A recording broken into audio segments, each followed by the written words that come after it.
आज से हम एक ऐसी स्टैटिक जीके की सीरीज को स्टार्ट कर रहे हैं जो इंडिया के हर एक एग्जाम में पूछी जाती है। और इस वीडियो में इंडिया के कुछ बेसिक फैक्ट्स पढ़ेंगे जो बार बार एग्जाम में पूछे जाते हैं। पहला है ऑफिशियल नेम, कि हमारे देश का नाम क्या है। हमारे देश के बहुत से नाम बोले जाते हैं, जैसे आर्यव्रत, हिंदुस्तान, भारत। लेकिन हमारे देश के संविधान में आर्टिकल 1 में दो नाम बताए गए हैं, इंडिया, दैट इज भारत। अब बात करते हैं कि ये दोनों नाम कहाँ से आए। पहला है इंडिया, जो कि इंडस रिवर की वजह से पड़ा है। इंडस से इंडिया बना क्योंकि आपको पता है कि दुनिया की सबसे पुरानी सभ्यता इंडस वैली सिविलाइजेशन, जो कि जो कि इंडिया में थी और ज़्यादातर साइट्स इंडस रिवर के पास थी, जिसकी वजह से इस सभ्यता का नाम भी इंडस वैली सिविलाइजेशन रख दिया गया। तो उसी इंडस रिवर से इंडिया बना। अब आप कहोगे कि पाकिस्तान भी इंडस वैली सिविलाइजेशन का हिस्सा था, तो पाकिस्तान का नाम पाकिस्तान कैसे पड़ा? तो हुआ यूं कि 1933 में चौधरी रहमत अली ने सेपरेट मुस्लिम कंट्री का नाम पाकिस्तान सजेस्ट किया। PAKSTAN, ये नाम सजेस्ट किया। पी से पंजाब, ए से अफगान प्रोविंस, के से कश्मीर, एस से सिंध और TAN से बलूचिस्तान। इसमें आई को बेहतर प्रोनाउंसिएशन के लिए जोड़ दिया गया। और भारत का नाम पड़ा राजा दुष्यंत के पुत्र भरत से। नेक्स्ट है कैपिटल, न्यू दिल्ली, देश की राजधानी, जो कि 1911 तक कोलकाता थी, फिर न्यू दिल्ली बना दी गई। नेक्स्ट है largest city, Mumbai. Population wise Mumbai, जो कि महाराष्ट्र में है, वो है लार्जेस्ट सिटी। नेक्स्ट है ऑफिशियल लैंग्वेज। भारत की ऑफिशियल लैंग्वेज है हिंदी और इंग्लिश। हिंदी जो कि देवनागरी लिपि में है। केंद्र सरकार जो भी ऑफिशियल गैजेट या नोटिफिकेशन निकालती है वो इन दो भाषाओं में ही होता है। नेक्स्ट करते हैं नेशनल लैंग्वेज, राष्ट्रभाषा। तो हमारे देश की कोई भी राष्ट्रभाषा नहीं है। इसका रीज़न क्या है? देखिए, राष्ट्रभाषा वो होती है जो पूरे देश में बोली जाती है, लेकिन आपको पता है कि हमारे देश में विभिन्न भाषाएं बोली जाती हैं, तो किसी एक भाषा को राष्ट्रभाषा घोषित करना ठीक नहीं है। तो यही कारण है कि हमारे देश की कोई भी नेशनल लैंग्वेज नहीं है। नेक्स्ट है टोटल रिकॉग्नाइज्ड लैंग्वेज 22। हमने फोर्थ पॉइंट में पढ़ा था कि सेंट्रल गवर्नमेंट की दो ऑफिशियल लैंग्वेज है, उसी तरह अलग अलग राज्य भी अपनी ऑफिशियल लैंग्वेज डिक्लेयर कर सकते हैं। तो कुल मिलाकर सभी राज्यों की 22 ऑफिशियल लैंग्वेज है, जिसे आर्टिकल 345 ने ऑफिशियल लैंग्वेज मान लिया है, जिसकी लिस्ट 8th शेड्यूल में दी गई है। नेक्स्ट है एरिया। अब बात करते हैं कि भारत के पास कितनी ज़मीन है धरती की कुल ज़मीन की। तो वो है 32,87,263 स्क्वायर किलोमीटर, जो कि लगभग है 3.3 मिलियन स्क्वायर किलोमीटर। कई बार एग्जाम में अप्रोक्सीमेट करके भी पूछ लिया जाता है, तो आपको ये भी याद होना चाहिए। हमारे पास दुनिया की कुल ज़मीन का केवल 2.4% हिस्सा ही है। केवल इतनी सी ज़मीन लेकर भी हम दुनिया के 7वें सबसे बड़े देश हैं। हमसे ज़्यादा ज़मीन केवल 6 देशों के पास है। वो 6 देश हैं रसिया, कनाडा, चाइना, USA, ब्राज़ील और ऑस्ट्रेलिया। सबसे ज़्यादा है रसिया के पास। अब इन 7 देशों को याद करने की इसी क्रम में एक ट्रिक भी है, मैं आपको बता देता हूँ। कि जैसा कि आपको पता है कि चाइना हमारे देश की बॉर्डर क्रॉस करता रहता है, हमारी ज़मीन हथियाने की कोशिश करता रहता है। और अभी हाल ही में डोकलाम विवाद भी हुआ था, जिसमें भारतीय सेना अपनी जगह पर डटी रही और चीन को अपने पैर पीछे हटाने पड़े। अब उसी विवाद से हमारी एक ट्रिक बन जाती है कि भारतीय सेना चाइना को कहती है, रुक चीन अब आ भारत। अब ये जो लाइन मैंने कही, इसी में हमारे ये 7 देश कवर हो जाते हैं। रुक चीन अब आ भारत।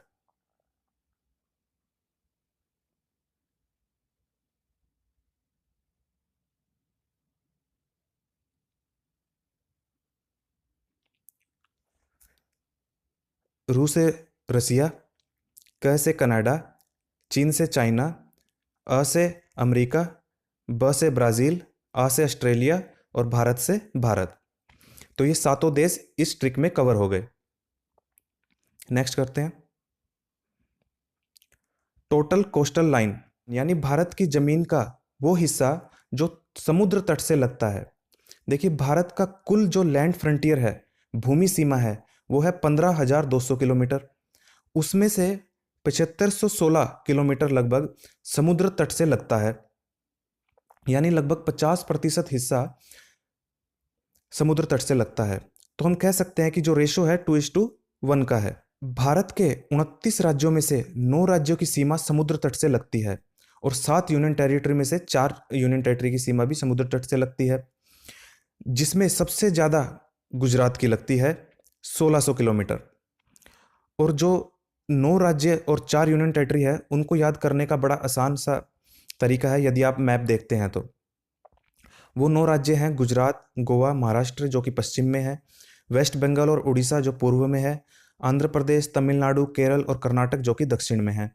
और जो 4 यूनियन टेरिटरी है, दमन and Diu, Andaman and Nicobar island, Lakshadweep और पुडुचेरी, इन सभी की सीमाएं समुद्र तट से लगती है।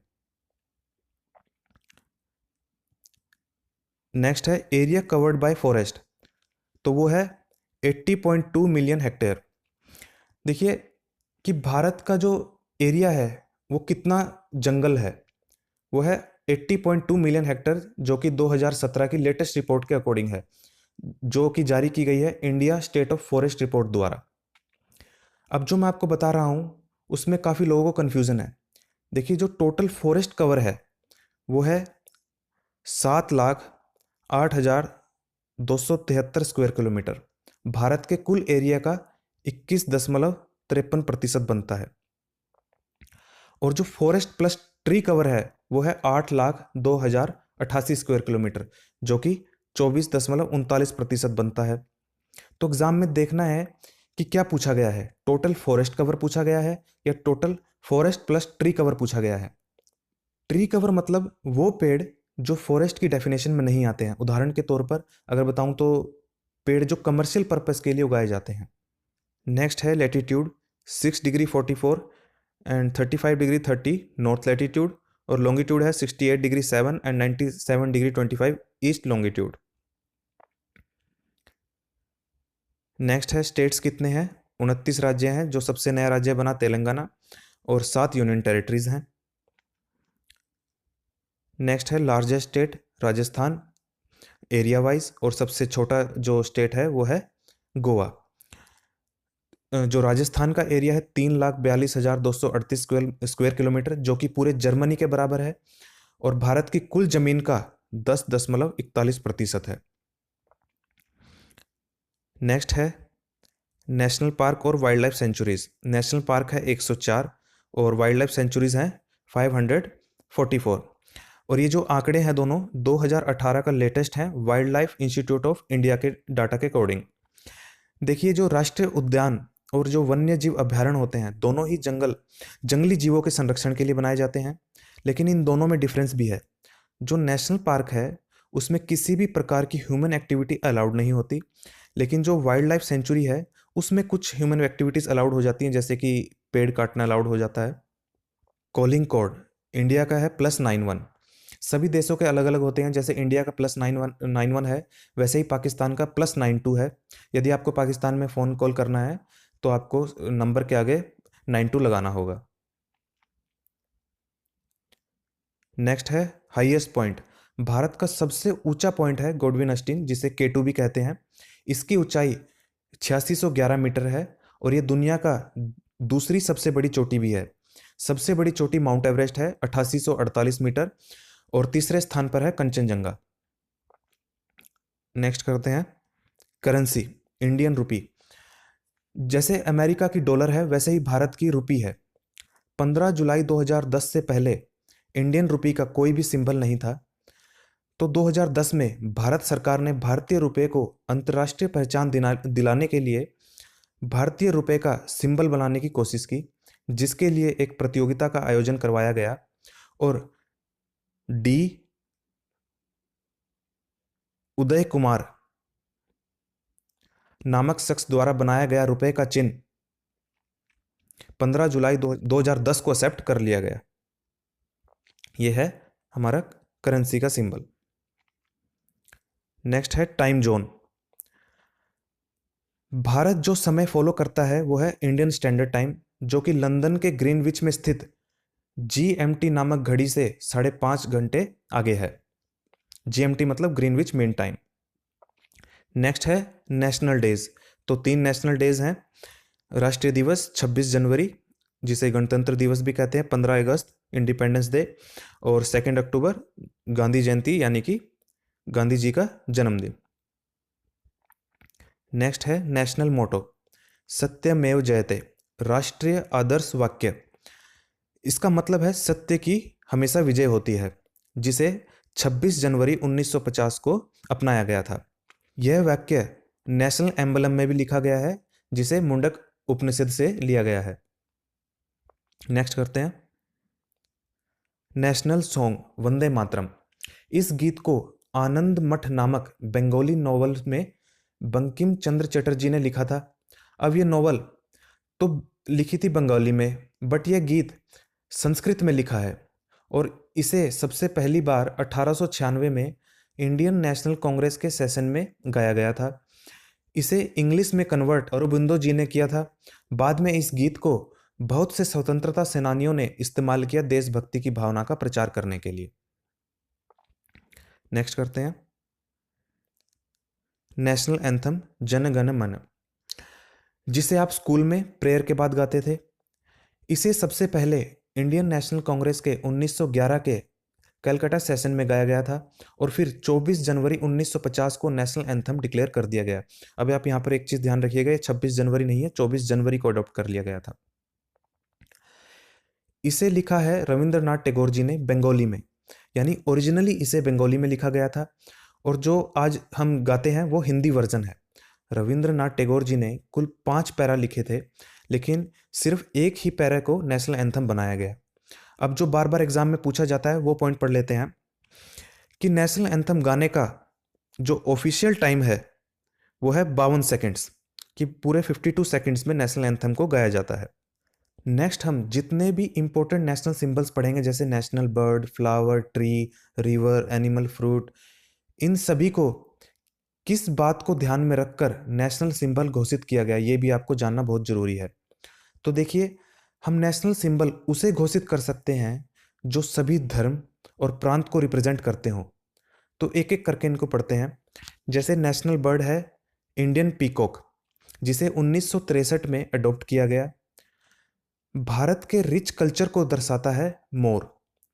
जैसे श्री कृष्ण अपने मुकुट में मोर पंख लगाते हैं, और कई बार एग्जाम में जेंडर न्यूट्रल करके भी ऑप्शन दे दिया जाता है। पीकॉक को ऑप्शन में दे देते हैं पी फाउल। नेक्स्ट है नेशनल फ्लावर लोटस, कमल का फूल। यह भी भारत की एकता एवं अखंडता को दर्शाता है। जैसे कमल का फूल कीचड़ में उगने के बाद भी साफ रहता है, उसी प्रकार भारत में विभिन्न धर्म फूट डलने के बाद भी एक साथ रहते हैं। नेक्स्ट है नेशनल ट्री, बनियान ट्री, जिसे हिंदी में बरगद का पेड़ या वट वृक्ष भी कहते हैं। हिंदू धर्म में इसकी पूजा भी की जाती है, और इसका इस्तेमाल मेडिसिन बनाने में भी किया जाता है। नेक्स्ट है नेशनल रिवर, गंगा रिवर। यह वही गंगा है जिसे भागीरथ घोर तपस्या के बाद धरती पर लाया था, और शिवजी ने अपनी जटाओं में धारण किया था। और वर्तमान की केंद्र सरकार ने विभिन्न योजनाएं चलाई हुई हैं गंगा की सफाई के लिए, जैसे कि नमामि गंगे। नेक्स्ट है national aquatic animal, river dolphin. अभी हमने पढ़ा कि राष्ट्रीय नदी गंगा है, जो कि शुद्धता का प्रतीक है। वैसे ही डॉल्फिन उस शुद्धता को दर्शाती है, क्योंकि डॉल्फिन जो है वो प्योर वाटर में ही सर्वाइव कर सकती है। यह डॉल्फिन गंभीर रूप से लुप्त होती प्रजाति है, इसलिए इसे वाइल्ड लाइफ प्रोटेक्शन एक्ट 1972 के शेड्यूल 1 में डाला गया है, ताकि इसको बचाया जा सके। नेक्स्ट है नेशनल एनिमल टाइगर, जो कि भारत की स्ट्रेंथ को दर्शाता है। इसे 1972 में नेशनल एनिमल घोषित किया गया। 1972 में जब पहली बार टाइगर्स की काउंटिंग की गई तो इनकी संख्या बहुत कम थी, तो इनके संरक्षण के लिए अप्रैल 1973 में प्रोजेक्ट टाइगर नामक अभियान चलाया गया, और 2014 में इनकी संख्या बढ़कर 2226 हो गई। तो एग्जाम में पूछा जाता है कि टाइगर से रिलेटेड कौन सा अभियान चलाया गया था, तो वो चलाया गया था प्रोजेक्ट टाइगर, अप्रैल 1973 में। नेक्स्ट है नेशनल फ्रूट मैंगो। भारत में आम की 100 से अधिक किस्में हैं। आम में विटामिन ए, सी और डी पाया जाता है। भारत में आम की पुरानी विरासत रही है। जैसे महान कवि कालिदास ने अपनी रचनाओं में आम की प्रशंसा की है, वैसे ही अकबर को आम इतने पसंद थे कि उसने लखी बाग दरभंगा विहार में आम के 1 लाख पेड़ लगवाए थे। नेक्स्ट है नेशनल एम्बलम, राष्ट्रीय प्रतीक। इसे सारनाथ में मौजूद अशोक स्तंभ से लिया गया है, जो कि देश की अस्मिता और संप्रभुता की पहचान है, that is integrity and sovereignty. इस प्रतीक में ऊपर की ओर 4 शेर हैं, एक साथ खड़े हुए हैं अलग अलग दिशाओं में, जिसमें से केवल 3 ही दिखाई देते हैं। इसके नीचे 4 एनिमल और दिखाए गए हैं, जिसमें सामने की तरफ जो देखे जा सकते हैं वो है हॉर्स और बुल, और लायन और एलिफेंट जो कि दिखाई नहीं देते हैं। बीच में धर्म चक्र है जो न्याय को दर्शाता है, और उसके नीचे सत्यमेव जयते जो कि नेशनल मोटो भी है वो लिखा गया है। और इस नेशनल एम्बलम को 26 जनवरी 1950 को अपनाया गया था। नेक्स्ट करते हैं नेशनल कैलेंडर, जो कि साका एरा का है। इसे 22 मार्च 1957 को अपनाया गया। इस कैलेंडर के अनुसार पहला महीना चैत्र का होता है और साल का पहला दिन जॉर्जियन कैलेंडर के 22 मार्च को पड़ता है। नेक्स्ट करते हैं नेशनल फ्लैग, राष्ट्रीय झंडा, जिसे तिरंगा भी कहते हैं क्योंकि इसमें 3 रंगों का इस्तेमाल किया गया है। सबसे ऊपर सैफरन केसरिया, जो कि करेज और सेक्रीफाइस को दर्शाता है। बीच में वाइट, जो ट्रुथ और प्योरिटी को दर्शाता है। नीचे ग्रीन, जो प्रोस्पेरिटी को दर्शाता है। और बीच में धर्म चक्र, जिसे अशोक चक्र भी कहते हैं, जिसमें 24 तिलियां हैं, जो कि नेवी ब्लू में है, जो न्याय का प्रतीक है। नेशनल फ्लैग से संबंधित हमारे देश में कुछ नियम भी हैं, जो कि फ्लैग कोड ऑफ इंडिया 2002 में दिए गए हैं। जैसे फ्लैग की चौड़ाई एवं लंबाई 2:3 ही होनी चाहिए। फ्लैग जिस रॉ मटेरियल से बनता है वो खादी का होना चाहिए, जैसे कि कॉटन, सिल्क या वूल का ही होना चाहिए। ऑफिशियल फ्लैग 9 अलग अलग साइज में आते हैं। भारत में जो वीवीआईपीज हैं उनके लिए जो फ्लैग्स बनाए जाते हैं वो केवल खादी ग्राम उद्योग संयुक्त संघ कर्नाटका द्वारा ही बनाए जाते हैं। जैसे कि जो लाल किले पर फहराए जाने वाला झंडा है, उसका जो साइज होगा वो होगा 8x21 फीट। और जो मिनिस्टर्स या आईएएस की टेबल पे जो फ्लैग रखे होते हैं आपने देखे होंगे, उनका जो साइज होता है वो होता है 150x100 mm। नेक्स्ट करते हैं लेजिस्लेचर। लेजिस्लेचर होता है विधान मंडल, और विधान मंडल का मतलब होता है ऐसा मंडल जिसके पास कानून बनाने का या बदलने की पावर होती है। भारत में 2 स्तर पर लेजिस्लेचर है, केंद्र और राज्य स्तर पर। केंद्र में लोकसभा और राज्यसभा है, इस कारण इसे बाइकैमरल लेजिस्लेचर कहते हैं। राज्य में विधानसभा और विधान परिषद है, जिसे लेजिस्लेटिव असेंबली और या फिर लेजिस्लेटिव काउंसिल कहते हैं। लेकिन भारत के 29 राज्यों में से केवल 7 राज्यों में ही दोनों सभाएं हैं। वो राज्य है जम्मू एंड कश्मीर, कर्नाटका, महाराष्ट्र, तेलंगाना, यूपी, बिहार, आंध्र प्रदेश। इन राज्यों को याद करने की भी एक ट्रिक है, जो क्योंकि ये बार बार एग्जाम में पूछे जाते हैं। तो वो ट्रिक इस प्रकार है कि जैसे कि आपको पता है कि विधान परिषद के 1/3 मेंबर विधानसभा के मेंबर्स चुनते हैं।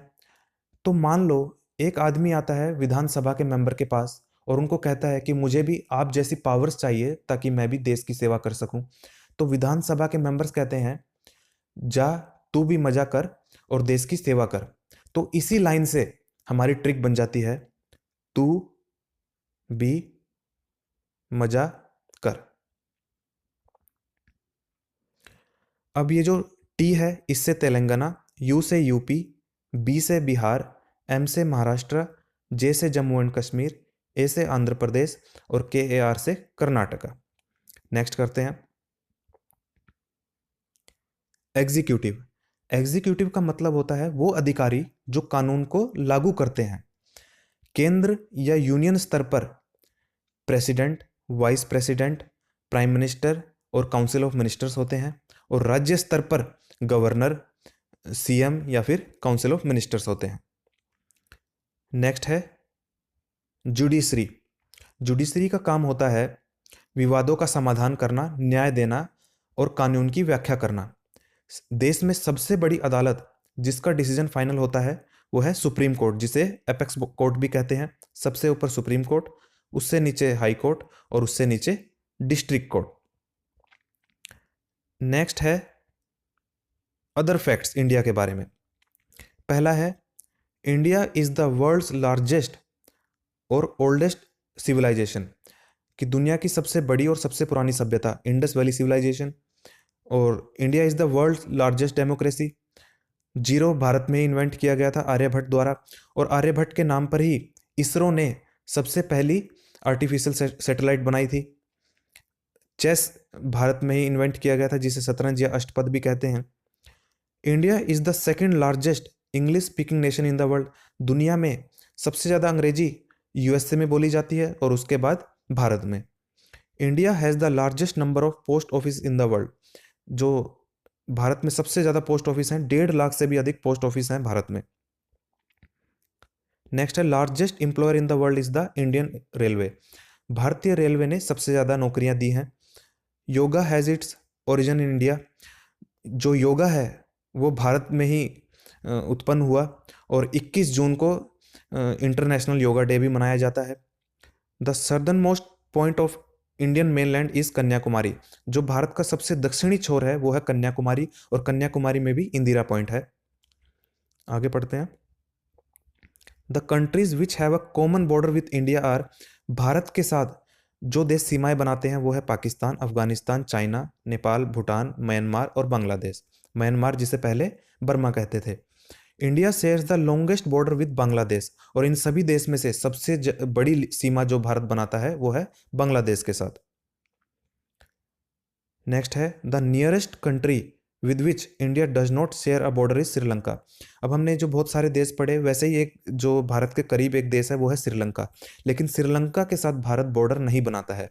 उसका रीज़न है पाक स्ट्रेट और गल्फ ऑफ मन्नर, जो कि ये दोनों एक सी पैसेज है जो श्रीलंका और भारत को अलग करते हैं। नेक्स्ट है, in the Indian Ocean India is in the vicinity of Sri Lanka and Maldives. हिंद महासागर में श्रीलंका और मालदीव्स भारत के बहुत करीब हैं। In addition, India's Andaman and Nicobar island share a maritime border. जो भारत की यूनियन टेरिटरी है अंडमान एंड निकोबार आइलैंड, वो समुद्र में थाईलैंड और इंडोनेशिया के साथ बॉर्डर बनाता है। अब पढ़ते हैं भारत का क्लाइमेट कैसा है। तो वो है ट्रॉपिकल मानसून, जिसमें 4 सीजन होते हैं। विंटर जो कि दिसंबर से फरवरी तक होता है, समर मार्च से जून तक, मॉनसून जून से सितंबर तक, और पोस्ट मॉनसून अक्टूबर से नवंबर तक। हमने इस वीडियो में जितने भी पॉइंट्स पढ़े ये सभी एग्जाम में आ चुके हैं और आगे भी आ सकते हैं। और जो फैक्ट्स इस वीडियो में रह गए हैं वो आने वाली वीडियोस में कवर हो जाएंगे, या फिर जब हम इस सीरीज कंप्लीट होने पर पास्ट ईयर्स क्वेश्चन करेंगे तब कवर हो जाएंगे।